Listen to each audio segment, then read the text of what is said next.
अस्सलामु अलैकुम वरहमतुल्लाहि वबरकातुहू। ऐन की तख्ती चल रही तो अल तक हो चुका था, अब अम है।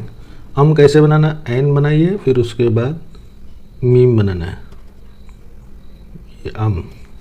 उसके बाद अन बनाना है तो ऐन बनाने के बाद नोक से लकीर पर ही शोशा बनाएंगे, फिर उसके बाद सीधी लकीर बनाएंगे आधी लकीर तक, फिर नून गोल दायरा बनाएंगे।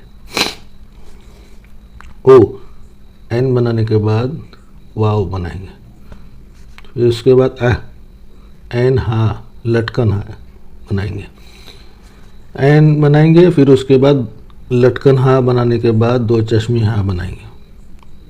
दो चश्मी हा आपको बता चुका हूँ कि स्वाद की तरह बनाया जाएगा, और ये भी बता चुका हूँ कि कशिश अगर बनाना हो तो यह नोक निकलेगी, गोल छोटा बनाना हो तो इस जैसा यानी गोल बनाया जाएगा। फिर उसके बाद है अला, ऐन अलिफ ज़बर आ बनाएंगे, फिर सीधा नीचे लाएंगे थोड़ा, फिर उसके बाद ऐसा गोल बना देंगे अला। ये फिर उसके बाद आइए या मजहूल के साथ। ये तो हुआ सबक।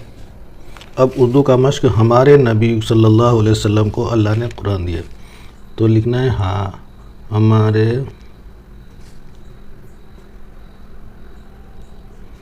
नबी, या थोड़ा नीचे आएगा क्योंकि गोल दायरा हमेशा नीचे आता है लकीर से और दूसरे हरूफ के मुकाबले में। हमारे नबी, और अगर आप स्वाद अगर नीचे बना दिया है लकीर के पास तो इसको या मजहूल के साथ लिख सकते हैं, और अगर ऊपर बना दिया है तो आप या मारूफ बना के बना सकते हैं। सल्लल्लाहु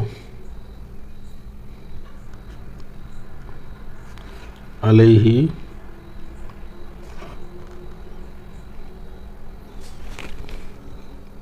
व सल्लम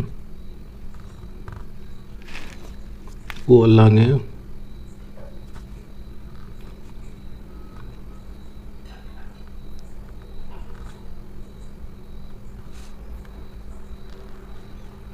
कुरान दिया।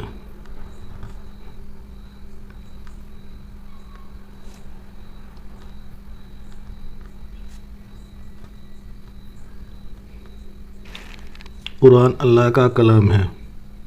एक कशिश वाला भी बना सकते हैं। कुरान एक अल्लाह इस तरह से बनाया जा सकता है, और एक अल्लाह उर्दू में दो तरीके से लिखा जाता है। कुरान अल्लाह का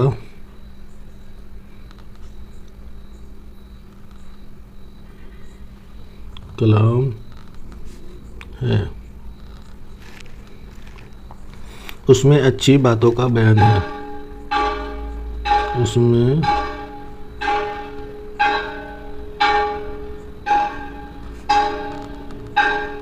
अच्छी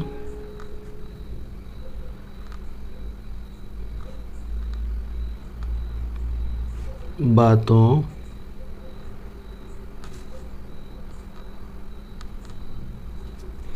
का बयान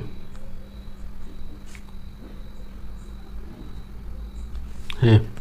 ये तो आज का सबक हुआ। आज बस इजाज़त दीजिए। अस्सलामु अलैकुम वरहमतुल्लाहि वबरकातुहू।